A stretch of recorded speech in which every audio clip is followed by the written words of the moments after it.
the light that surrounds me. If we hold ourselves together, we'll go far. Hey guys, YouTube Essentials here. Now this is a room that I store my craft items, and I would like to declutter all these to make it easy for me to sort out craft items that I have hidden, some of the boxes and some at the back. I also want to convert this into a craft room and a convenient place to receive my friends whenever they come visiting, because I noticed that when they come, they either stand or they go to the living room, and I want them together with me. So I removed items and left just the table so I can use it as a guide for the height of where I want the design on the wall to stop. I'm gonna need something bright for my craft room that's a little bit girly, so I got this cards from Home Depot, trying to make up my mind for which of the shades of pink that I would like, but I later just picked up a spray paint that has the exact color that I wanted. So what I did was to pick up pegboards, and these pegboards is what I'm gonna have mounted on the wall, and I spray painted them pink. I also got wood that I'm gonna hang out before mounting the pegboard. I separated the boards to make the design more interesting, and then in the middle, I extended one upwards.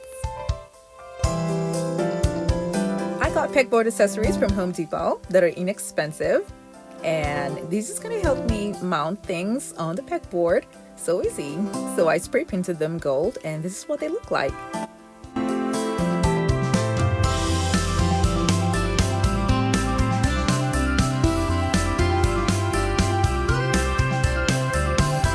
I'm also going to be using wall brackets on my pegboard.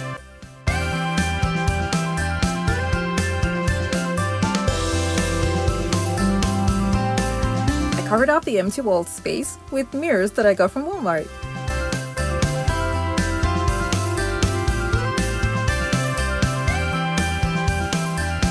The empty space I have at the top will be covered with shower curtains.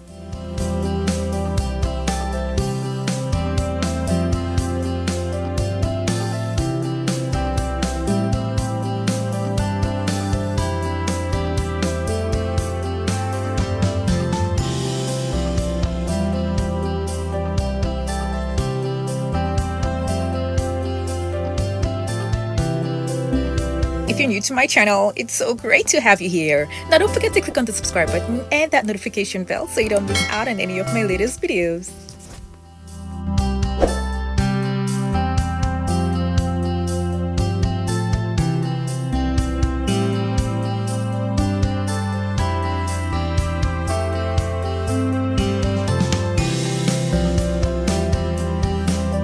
I use little tack nails to mount them on the wall, but then you can use command strips or Velcro. This is an old trunk that I've had for a while, and it's going to be an additional seating in my craft room. So I'm going to be building a place to store my foam boards at the back. What I'm going to be making now is a nice tufted design for the wall that's going to be above the seating area.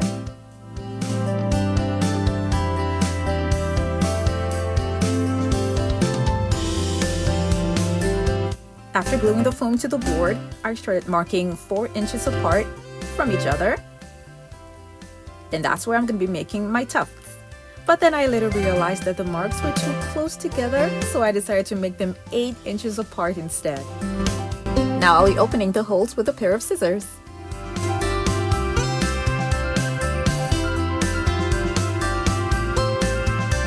I'm going to have batting over the foam. This is going to make the tufting look much more smoother.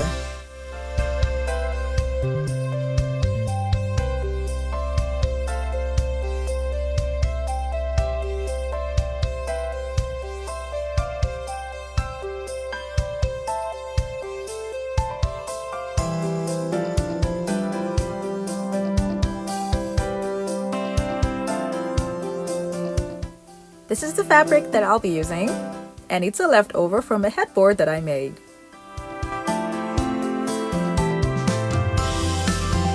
For today's video, I'm going to be using a staple gun to make my tufts. For some other videos of mine, I use washers and screws, and it will depend on the nature of fabric that you're going to be using, but for this fabric, the staple gun works just fine.